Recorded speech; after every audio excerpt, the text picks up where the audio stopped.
नमस्कार साथियों, हमारे YouTube चैनल पर आपका स्वागत है। आज इस वीडियो में हम डिस्कस करेंगे कि जीरो एक धनात्मक संख्या है या ऋणात्मक संख्या है। तो इसको जानने के लिए सबसे पहले हमें ये पता होना चाहिए कि धनात्मक संख्याएं क्या होती हैं और ऋणात्मक संख्याएं क्या होती हैं। तो देखिए, सबसे पहले धनात्मक संख्याएं किन्हें कहते हैं कि वे संख्याएं जो जीरो से बड़ी होती हैं धनात्मक संख्याएं कहलाती हैं। इसकी परिभाषा को हम इस प्रकार से भी दे सकते हैं कि वे संख्याएं जिनके आगे प्लस का साइन होता है या कोई भी साइन नहीं होता है धनात्मक संख्याएं कहलाती हैं। जैसे 1 2 3 4 डैश डैश अप टू कहाँ तक होती है, इन्फिनिटिव तक। या इसको हम सिंपल भी कह सकते हैं कि जो पॉजिटिव नंबर होता है वो क्या होता है, ग्रेटर होता है जीरो से। तो सिंपली अगर इसको हम इस टाइप से भी डेफिनेशन को याद कर सकते हैं। सेकंड हमारे पास आता है ऋणात्मक संख्याएं। तो नेगेटिव नंबर्स क्या होते हैं कि वे संख्याएं जो जीरो से छोटी होती हैं ऋणात्मक संख्याएं कहलाती हैं। या वे संख्याएं जिनके आगे क्या होता है, माइनस का साइन होता है, ऋणात्मक संख्याएं कहलाती हैं। इस टाइप से -1 -2 -3 -4 अप टू माइनस इन्फिनिटी तक।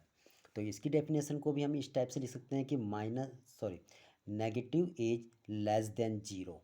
जो नेगेटिव होता है वो क्या होता है, लेस देन जीरो, यानी कि जीरो से छोटी जो संख्याएं होती हैं ऋणात्मक संख्याएं कहलाती हैं। अब आते हैं अपने मेन टॉपिक पर कि जीरो धनात्मक संख्या है या ऋणात्मक संख्या है। इसको हम एक संख्या रेखा से समझते हैं। देखिए, संख्या रेखा आप जानते होंगे कि इस टाइप से एक रेखा होती है जिसमें यहाँ पर क्या होता है, जीरो होता है और राइट हैंड साइड पर क्या होते हैं, पॉजिटिव नंबर्स होते हैं इस टाइप से। और लेफ्ट हैंड साइड पर क्या होता है, नेगेटिव नंबर्स होते हैं। तो इन नंबर्स को हम क्या कहते हैं, नेगेटिव नंबर, और इन नंबर्स को कहते हैं हम पॉजिटिव नंबर्स। तो देखिए, इसमें नेगेटिव नंबर और पॉजिटिव नंबर में जब हमने आपको बताया तो उसमें देखिए कहीं पर भी जीरो नहीं आया है। यानी कि जो भी संख्याएं आई हैं जीरो, धनात्मक संख्याएं जो आई हैं वो जीरो से बड़ी आई हैं और ऋणात्मक संख्याएं क्या आई हैं, जीरो से छोटी आई हैं। तो इसका मतलब ये हो सकता है, इसलिए हम कह सकते हैं कि जीरो जो होता है ना तो प्लस होता है और ना ही माइनस होता है। इसको हम कुछ और तरीक़ों से भी समझते हैं। देखिए, नेक्स्ट यहाँ पर हमारे पास किस टाइप से कि यदि किसी संख्या में कोई भी संख्या जोड़ते हैं तो उसका मान बढ़ जाता है। जैसे हमने लिखा 4 + 1 तो कितना आता है, 5 आता है। हम 7 + 3 करते हैं तो 10। तो देखिए, जब हम प्लस कर रहे हैं तो मान क्या हो रहा है, बढ़ रहा है। परंतु यदि किसी संख्या में हम जीरो जोड़ते हैं तो उस संख्या का मान नहीं बदलता है।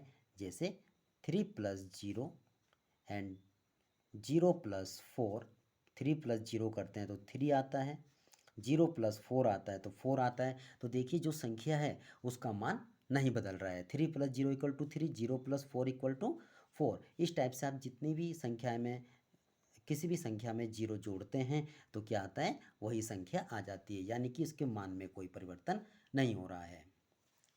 इसी प्रकार यदि किसी संख्या में कोई भी संख्या घटाते हैं तो उसका मान क्या हो जाता है, घट जाता है। जैसे 3 - 2 तो 1 आता है, 7 - 4 = 3 आता है। हम 18 में से 8 माइनस करते हैं तो 10 आता है। देखिए, मान क्या हो रहा है कि जब हम उसमें घटा रहे हैं तो मान कम हो जा रहा है। परंतु यदि किसी संख्या में से हम जीरो घटाते हैं तो संख्या का मान नहीं बदलता है।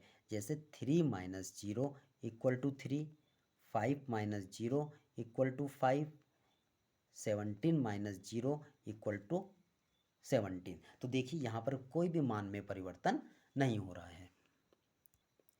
तो कहने का मतलब ये हुआ कि यदि हम किसी भी संख्या में जीरो जोड़ते या घटाते हैं तो उसका मान क्या रहता है, समान रहता है। और जब मान समान रहता है तो हम कह सकते हैं कि जो शून्य होता है वो शून्य धनात्मक या ऋणात्मक कुछ भी नहीं होता है। क्योंकि यदि उसका मान बदलता, ये जोड़ने पे या घटाने पर मान बदलता तो क्या होता, वो शून्य एक धनात्मक या ऋणात्मक कुछ हो सकता था। लेकिन कोई भी मान नहीं बदल रहा है, इसलिए हम इसको धनात्मक या ऋणात्मक ये कह सकते हैं कि शून्य धनात्मक या ऋणात्मक नहीं होता है। एक चीज़ और है, इसमें कई जगह पर ऐसा भी लिखा रहता है कि जो शून्य होता है, अगर हम नंबर लाइन की बात करते हैं तो वहाँ पर कई जगह कहा जाता है कि ये न्यूट्रल होता है जीरो, जबकि जीरो क्या होता है, न्यूट्रल नहीं होता है। इसके लिए हम एक वीडियो बना देंगे कि जिससे क्लियर हो जाएगा कि जीरो उदासीन होता है या नहीं होता है, यानी कि न्यूट्रल होता है या नहीं होता है। फिलहाल इस वीडियो में इतना ही, धन्यवाद। इसी प्रकार की और वीडियो देखने के लिए हमारे चैनल को सब्सक्राइब करना ना भूलें। धन्यवाद।